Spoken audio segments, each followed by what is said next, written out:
ভাইয়া 6.5 লাখ টাকার বিনিময়ে আমি সৌদি আরব গেছিলাম। এগুলি অনেক 3-4 বছরের পরে আমি এগুলি শোধ করছি। 20 লাখ টাকার মধ্যে বাংলাদেশে পাঠাইছি। আমি সৌদি আরব থেকে এসে এখনো পর্যন্ত আমার নিজ বাড়িটার মধ্যে যাই নাই, অথচ এখান থেকে আমার 15-20 মিনিটের জায়গা বাড়ি, সেখানে পর্যন্ত আমি যেতে পারিনি। লজ্জায়, কারণ আমার একটা স্বপ্ন ছিল, সেই স্বপ্নটা পূরণ করতে পারিনি। এটাই হচ্ছে আমার দুঃখটা। তো শেষ মুহূর্তে এখানে এসি, পরিবারের সবাই জানছে আমি এখানে আছি, কিন্তু বাড়িতে যাচ্ছি না, স্বপ্নটা পূরণ করতে পারিনি। জন্য কিছু একটা করব। এই অবস্থার মধ্যে কোথার কি নিয়তি জানি না, আমার ভাগ্য খারাপ না আমার এরকম কপালে ছিল। আমি হঠাৎ করে মনে করেন কপিলের কাছে আমার ইনকামের টাকা, মানুষজন নিয়ে কাজ করছি, এই টাকা সবগুলি কপিলের কাছে রয়ে গেছে। এই টাকা আমার চাওয়াটাই অপরাধ।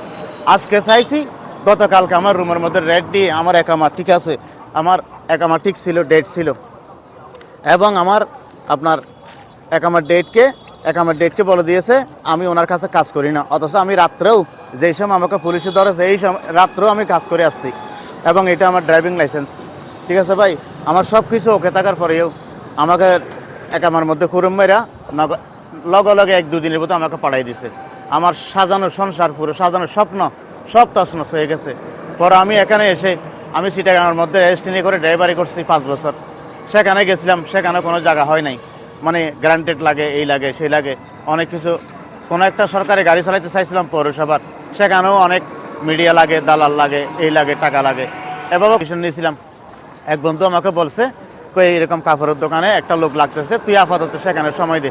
তা আমি সেখানে কোনো বেতনের বিনিময়ে, বেতন ছাড়া আমি শুধু খাওয়াটা আর খরচটা মেনটেন করার জন্য এই দোকানের মধ্যে আমি কাজ করছি। কাজ করতে করতে আমি এখানে আমার সততা দেখে আর একটা লোক আমাকে, এই বড় দোকানের যে মালিক, এই বড় দোকানের মালিক আমাকে বলতেছে, ঠিক আছে অসুবিধা নেই, এরকম মাল আমি তোমাকে কিনে দেবো, তুমি আমাকে বেশি বেশি টাকা দেবে, আমি তোমাকে যেতটুকু যেমনি দিতে হয় তাই আমি এভাবে দেবো। এভাবে আমাকে বলছে। আমি সেই বিশ্বাসে, সেই ইয়ার উপর উনি আমাকে 50,000 টাকা পুঁজি দিছিল। আমি অবশ্যই ইনশাআল্লাহ আল্লাহর রহমতে এগুলি দিয়ে দিছি, এবং লাভের কাজের বিনিময় লইয়ে আমি ওনাকে যতটুকু প্রফিট পাচ্ছি দিচ্ছি। কিন্তু এই দিয়ে আমার চলতেছে না। আর এই গেঞ্জিগুলি বিক্রি করি। ইয়ার পরে আরও 2 কোয়ার্টার প্যান্ট, আপনার 3 কোয়ার্টার প্যান্ট, এগুলি আমি বিক্রি করি, এবং যথেষ্ট মানে আমার 5 টাকা, 10 টাকা, 15 টাকা লাভের বিনিময়ে আমি কাস্টমারদেরকে গেঞ্জিগুলি দিয়ে থাকি। আমি অতিরিক্ত কোনো লাভের আশা করি না ভাই। তবে মনে করেন পর্যটকদের সেবার হিসাবে আমি যথেষ্ট পরিমাণে করি, কারণ আমি একসময় প্রবাসে ছিলাম, এসে এই কাজটা ধরছি অনেক কষ্টের বিনিময়ে। আমি এই দোকানটা নিয়ে কোনো রকম চলতেছি। এই ধরেন না, গোসলের জন্য সুইমিং প্যান্ট কিনা হয়, এগুলি 2 কোয়ার্টার, আর 3 কোয়ার্টার একটু লং চাইলে এগুলি দেওয়া হয়। আর এবং টেম্পারারি গেঞ্জির জন্য হলে এরকম কক্সবাজার সিনারি লেখা গেঞ্জিগুলি আমরা দিয়ে থাকি। ঠিক আছে, গেঞ্জিগুলির প্রাইসও তেমন বেশি না, যথেষ্ট পরিমাণ কমের। কারণ এখানে লেখা আছে ওয়েলকাম টু কক্সবাজার, এগুলি এরকমও আছে। ইয়ার পর আপনার বাচ্চাদেরও আছে, এরকম সাথে নিয়ে অনেক রকমের আছে। যেমন মনে করেন একটা কুলি দেখাই আমি, এই যে ধরেন মনে করেন এটা হচ্ছে 2025-এর গেঞ্জি। ঠিক আছে, এগুলি 2025, 0 থেকে নিয়ে আপনার মনে করেন সব ধরনের সাইজ এখানে পাওয়া যায়। মূলত আপনার এই মানে ফ্যামিলি সিস্টেম, বন্ধু বান্ধব মিলে এবং বয়ফ্রেন্ড গার্লফ্রেন্ড মিলে একটু বেশিরভাগ আসে।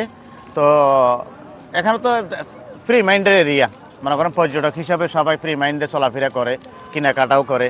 এমন মানে কি অনেক কিছুক্ষণ আগেও একটা মেয়ে মনে করেন আপনার এগুলি মনে করেন অন্যগুলি খুলে এগুলি গায়ে দিয়ে যায়, মানে কোনো মাইন্ড বলতে এখানে নেই, সবাই ফ্রি মাইন্ড মিলিশিলে থাকে।